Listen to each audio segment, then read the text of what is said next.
நான் சொல்லுகின்ற இந்த 4 விஷயத்தை செய்தால் கண்டிப்பாக சத்தியமாக வல்லாஹி அல்லாஹ் வீட்டில் இருக்கின்ற எல்லா கடனையும் கஷ்டங்களையும் எல்லா ஏழ்மையையும் அல்லாஹ் போக்கி விடுவான். வீட்டிலே அல்லாஹ் பரக்கத்தை இறக்க ஆரம்பித்து விடுவான்.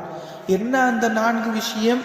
முதல் விஷயம், வீட்டிற்குள்ளே நுழைவதற்கு முன்னால் எல்லோருக்கும் அஸ்ஸலாமு அலைக்கும் வரஹ்மத்துல்லாஹி வபரகாத்துஹு என்று சலாம் சொல்லணும். வீட்டில் ஆளுங்க இருக்காங்க இல்லை, சலாம் சொல்ல வேண்டும். இரண்டாவது, அதே இடத்தில் நின்று அஸ்ஸலாமு அலைக்க யா ரசூலல்லாஹ் என்று ரசூல் ஸல்லல்லாஹு அலைஹி வஸல்லமிற்கு சலாம் சொல்ல வேண்டும். மூன்றாவது, அஊது பில்லாஹி மினஷ் ஷைத்தானிர் ரஜீம் பிஸ்மில்லாஹிர் ரஹ்மானிர் ரஹீம் என்று ஓதிக்கொள்ள வேண்டும். நான்காவது, எல்லாத்துக்கும் தெரிஞ்ச சூரா குல் ஹுவல்லாஹு அஹத் அல்லாஹு ஸமத்